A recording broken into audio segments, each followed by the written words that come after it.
Hello everyone, welcome to Next Now. Today we are going to do interview crash course.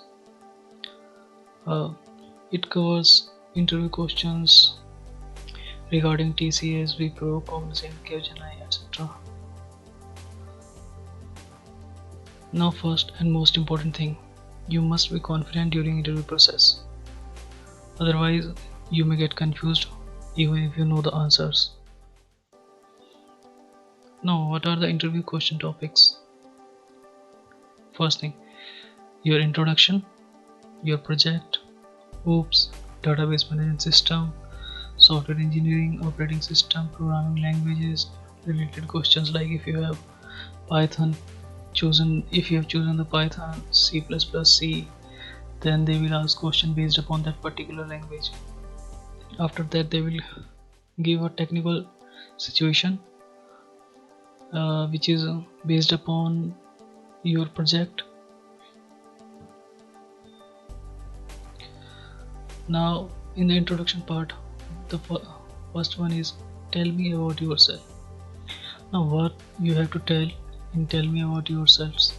In the tell me about yourself part, you first have to tell your name, then in which college you studied and what's your degree and where you're living.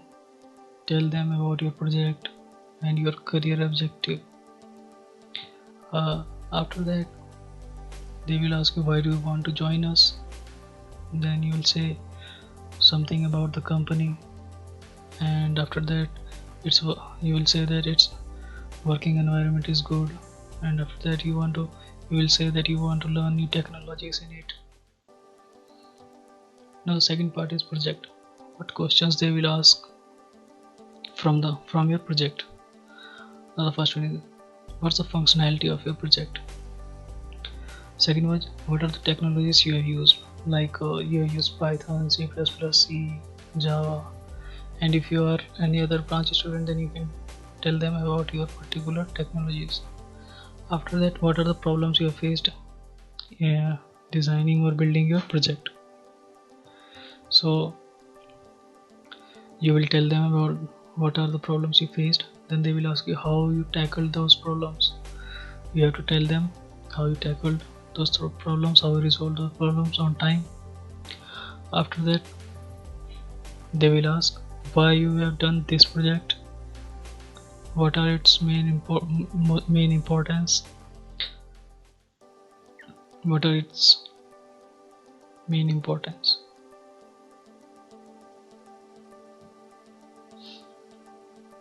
Now whichever stream you are, they will ask you the question about object oriented programming. Before beginning the object oriented programming concepts, let us first understand its components, like a class. In class we have three types of class: public, private and protected. Class contains methods like this: void get, void show. These are the methods present inside a class. There are multiple methods inside a class. Now inheritance. Inheritance is like extending a parent class.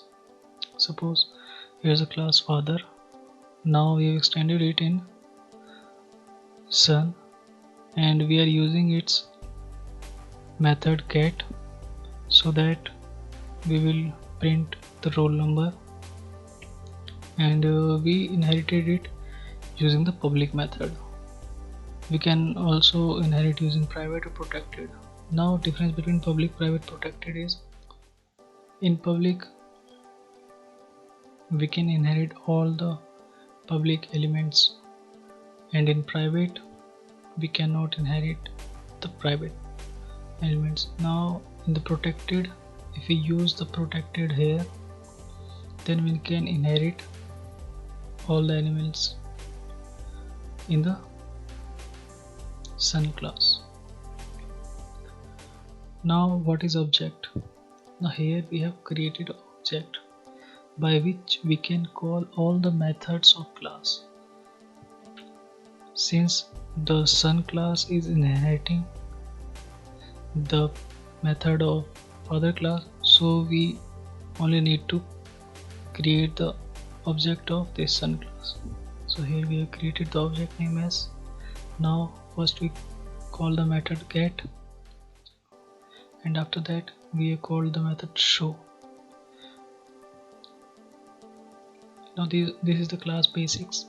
Now let's check out the object-oriented programming concepts. Now here's the concept of object-oriented programming. First one is abstraction, inheritance, encapsulation, and polymorphism. Abstraction. Abstraction generally means abstracting the essential data and leaving the background. Now here's an example. It's an abstract class since it has only the data about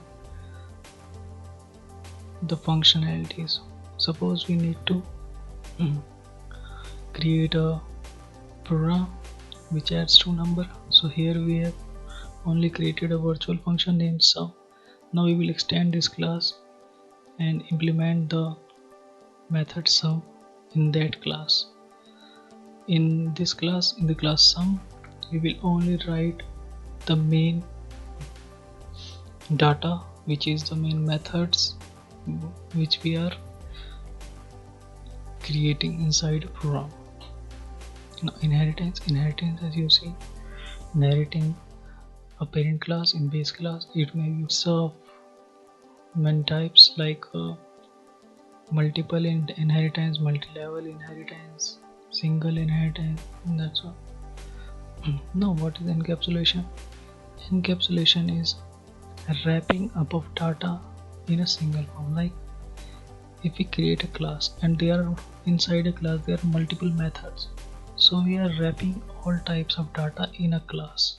So this is encapsulation. Now what is polymorphism? Now polymorphism are of two types. Number one, it's of compile time polymorphism, and the second one is runtime polymorphism. Compile time polymorphism is function overloading. Now what is function overloading? Function overloading is creating a function with same name but they have different parameters. Suppose here we have created a function named func and it has parameter int a, int b, and another function has char s, float t, means they have different parameters, so it is function overloading. In function overriding, the functions are of same name and having same parameters. This is function overriding. Now come to the next topic. Now what is DBMS or database management system? DBMS is used to store, fetch or manipulate the data. Difference between DBMS and RDBMS. RDBMS generally means the relational database management system. So what is the difference between a DBMS and RDBMS? DBMS stores data as a file in hierarchical form. It doesn't support distributed databases. While in RDBMS it stores data in tabular form having primary key identifier, and it supports distributed database. Now what is primary key? Primary key is a unique identifier which is unique in the whole table to allocate a particular row. Now why we need it? We need it to store our data in a server and then fetch it when needed. For example, the login page.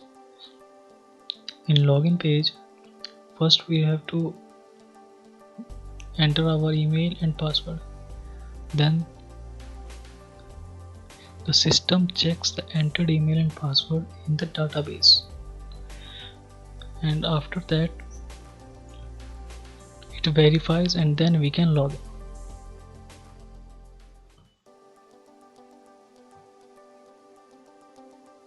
Now the next is software engineering. So what is software engineering? Software engineering is the process of creating, deploying a software. Why we need it? We need software engineering to create a software in a well manner with low risk Now, what is SDLC? Software Development Lifecycle. We will explain the software development lifecycle components later on, but first we need to understand software development lifecycle involves all the process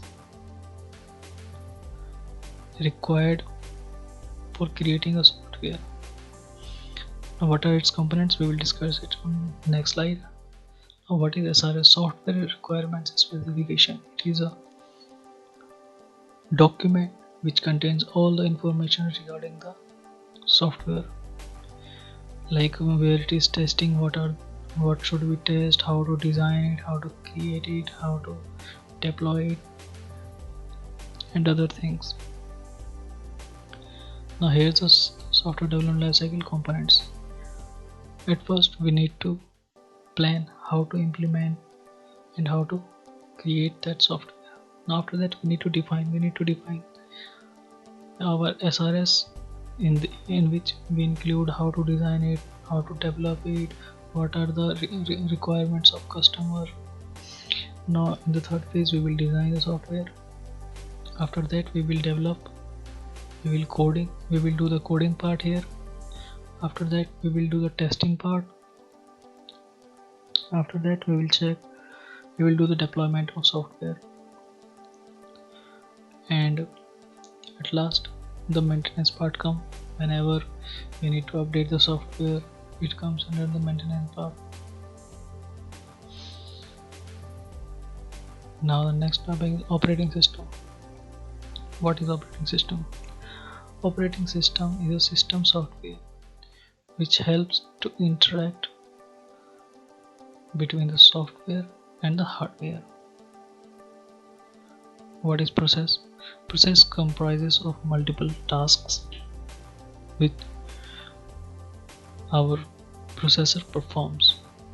Now what is multitasking? Multitasking generally means performing multiple tasks simultaneously by switching between them. What is multiprogramming? Multiprogramming generally means running multiple programs at the same time. For example, if some program demands input output devices, then we will provide them input output device. If some requires analytical or logical, then we will provide them the ALU, and so on. Now what is multi-threading? Multi-threading generally means running multiple threads simultaneously. For example, like if we are running VLC player, then we are playing a video, we are simultaneously increasing its volume, simultaneously we are increasing its playback speed. It comes under multi-threading.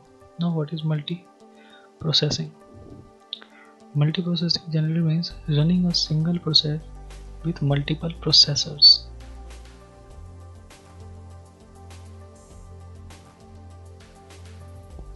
Thanks for watching.